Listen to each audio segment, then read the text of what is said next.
Dictation start होगी 5 second बाद।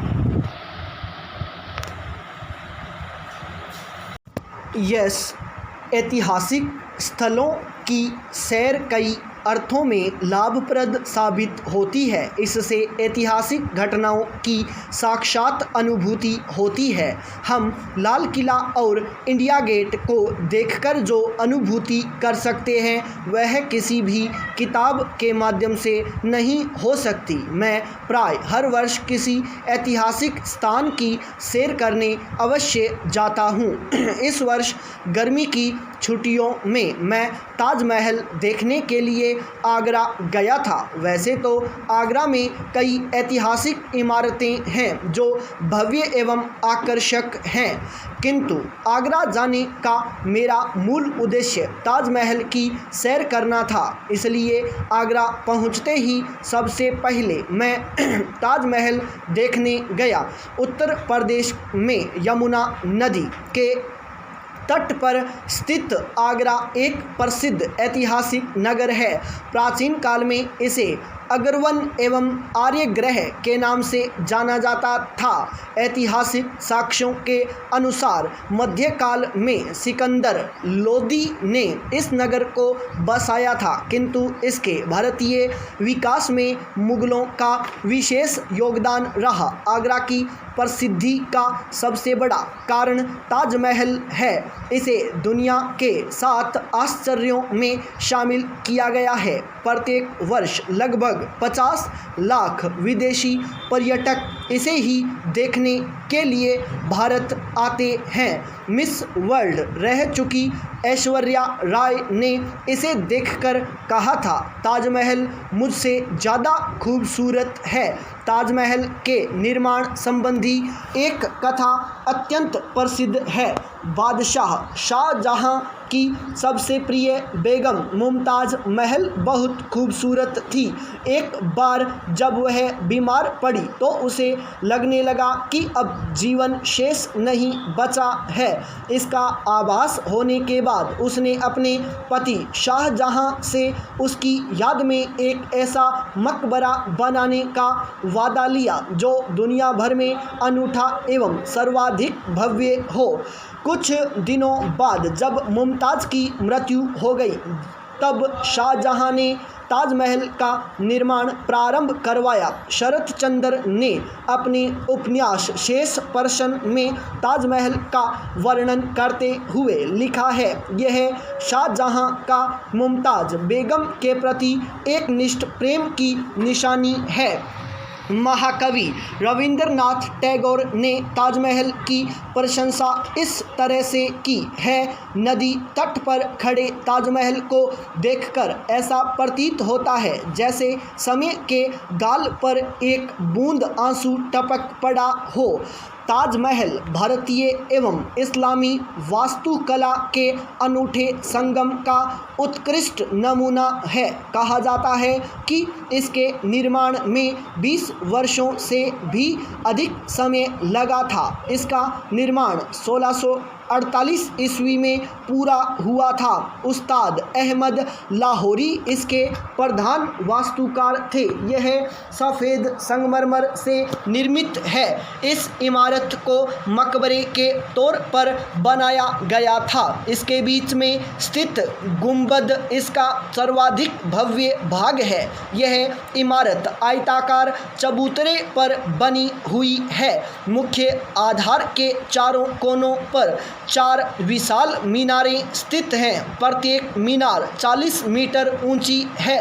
ये मीनारें ताजमहल की बनावट की सममितीय प्रवृत्ति प्रदर्शित करती है। मीनार के ऊपरी भाग में मुख्य इमारत जैसा छज्जा बना हुआ है। ये चारों मीनारें बाहर की ओर हल्की सी झुकी हुई हैं, लेकिन देखने पर इस बात का आभास तक नहीं होता। ताजमहल के चारों ओर कई इमारतें एवं मस्जिदें हैं। यमुना नदी की ओर को छोड़कर इनके 3 ओर की दीवारें लाल बलुआ पत्थर से निर्मित हैं। ताजमहल का बाहरी अलंकरण मुगल वास्तुकला का उत्कृष्ट उदाहरण है। इसका निर्माण कुछ इस तरह किया गया है कि इसके नज़दीक जाते हुए यह दूर जाता प्रतीत होता है एवं इससे दूर जाते हुए यह नज़दीक आता हुआ प्रतीत होता है। इसके अलंकरण के लिए विभिन्न प्रकार की चित्रकारी एवं नक्काशी का सहारा लिया गया है। इसके अतिरिक्त सुलेख द्वारा भी इसका अलंकरण किया गया है। सुलेख को छोड़कर अन्य सभी प्रकार के अलंकरण में प्राचीन भारतीय शिल्पकला का प्रयोग स्पष्ट दिखाई पड़ता है। चित्रकारी की विषय वस्तु अधिकांशतः वनस्पति ही हैं, लेकिन वनस्पतियों की चित्रकारी में भी विशेष प्रकार की सुंदर ज्यामितीय रचनाओं का प्रयोग किया गया है। पाई पैराचेंज ताजमहल के आंतरिक अलंकरण में विशेष प्रकार के रत्नों एवं बहुमूल्य पत्थरों का प्रयोग किया गया है। आंतरिक कक्ष एक अष्टकोण है जिसके फलक में प्रवेश द्वार है। आंतरिक दीवारें लगभग 25 मीटर ऊंची हैं एवं एक आभासी आंतरिक गुंबद से ढकी हैं। इसके आसपास के छज्जों को लताओं, फूलों एवं फलों की चित्रकारी एवं नक्काशी से सजाया गया है। इमारत के मध्य में शाहजहां एवं मुमताज़ की कब्रें हैं। मुस्लिम परंपरा के अनुसार कब्र की विस्तृत सज्जा निषिद्ध है, इसलिए शाहजहां एवं मुमताज़ महल के पार्थिव शरीर अपेक्षाकृत रूप से साधारण सी कब्रों में दफन हैं। ताजमहल के चारों ओर एक खूबसूरत उद्यान बना हुआ है जिसे चार बाग कहा जाता है। इस बाग में इमारत तक जाने के लिए एक पथ है जो बाग को 16 छोटी छोटी फूलों की क्यारियों में बांटता है। इस बाग में विभिन्न प्रकार के सजावटी पौधे लगे हुए हैं। समय समय पर विभिन्न प्रकार के मौसमी फूलों के पौधों द्वारा भी इस बाग को सजाया जाता है।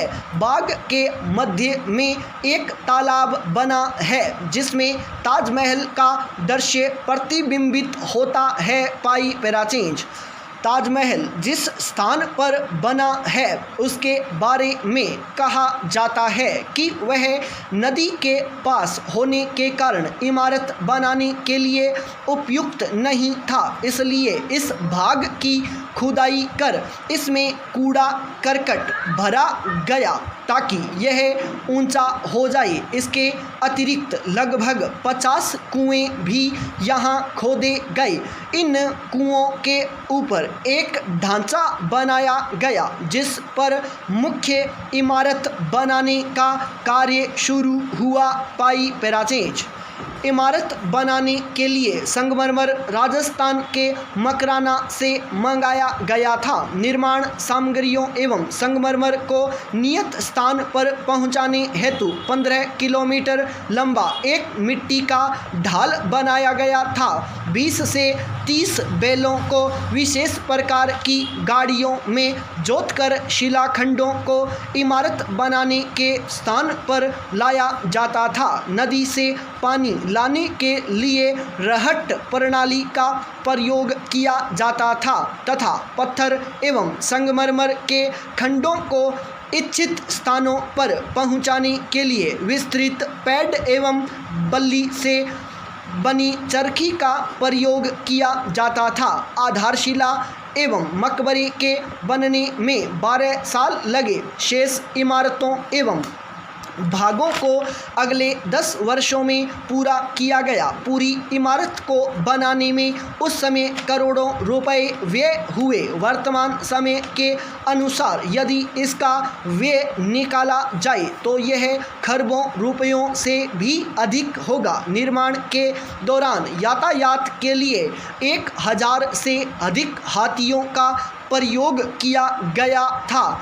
विभिन्न प्रकार के कीमती रत्न एवं पत्थर चीन, पंजाब, तिब्बत, अफगानिस्तान एवं श्रीलंका से मंगाए गए थे। इसके निर्माण में लगभग 20,000 से अधिक मजदूर कार्यरत थे। भारत के अतिरिक्त अन्य देशों के वास्तुकार एवं शिल्पियों को भी निर्माण में सहयोग के लिए बुलाया गया था। चांदनी रात में ताजमहल का सौंदर्य देखते ही बनता है, इसलिए प्रत्येक मास शुक्ल पक्ष में इसके पर्यटकों की संख्या में स्वाभाविक रूप से वृद्धि होने लगती है। एक बार ताजमहल का दीदार कर लेने वाला व्यक्ति जीवन भर इसे भूल नहीं सकता। यह वास्तव में पृथ्वी पर स्वर्ग होने का आभास कराता है। भारत के मशहूर शायर शकील बदायूनी ने इसकी प्रशंसा करते हुए लिखा है। स्टॉप।